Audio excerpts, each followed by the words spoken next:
Have you ever wanted to look into retro games but aren't sure where to begin? Do you ever wonder which classic games stand the test of time and which ones don't hold up?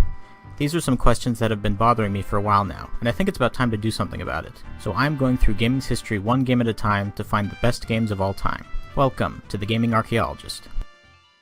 Mario Party is another game that I vaguely remember playing at a friend's house when I was young, but never played enough of it to form any real attachment to. So playing it in the present day, I was able to go into the game more or less without nostalgia being a factor. And while some aspects of it are undeniably dated, and the later Mario Party games probably made improvements, the original Mario Party is still a pretty good time.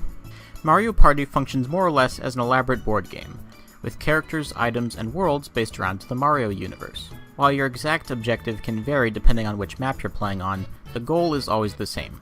You want to collect as many stars and coins as possible while preventing the other players from doing so. You don't just move across the board, however. You also play a minigame after every turn, and depending on how well you do, you can gain or lose coins. There are a lot of different minigames, and they can vary greatly in terms of gameplay, though the controls are always simple and intuitive. In most of them, it's everyone for themselves, but in some of them it's 3 people against 1 person, sometimes it's 2-player teams against each other, and occasionally there are minigames where everyone has to work together in order to win. The constant switching and randomness of the board and the wide variety of minigames constantly keeps things fresh and exciting.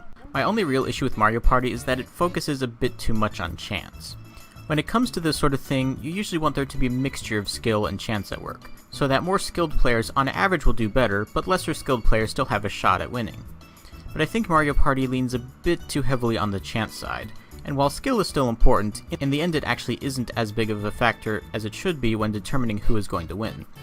For example, there was one game where I was dead last for a while, but eventually I managed to make a comeback and actually win. But I didn't win because I was resourceful or outsmarted my opponents, I just got really lucky. Or more accurately, they got really unlucky. But perhaps this issue is addressed and fixed in future installments. In any case, for a first try, Mario Party's pretty solid. I sadly don't have any friends I can play this game with, but it's still pretty fun even by yourself. Overall, I'd say it still holds up, and it's got me intrigued to see what the future entries have to offer. My final score is a 7 out of 10. So what do you think? Which is your favorite Mario Party game? Whatever you think, be sure to let me know in the comments below. If you like what I do, feel free to subscribe and follow me on Twitter. The next game I'll be covering is Paper Mario.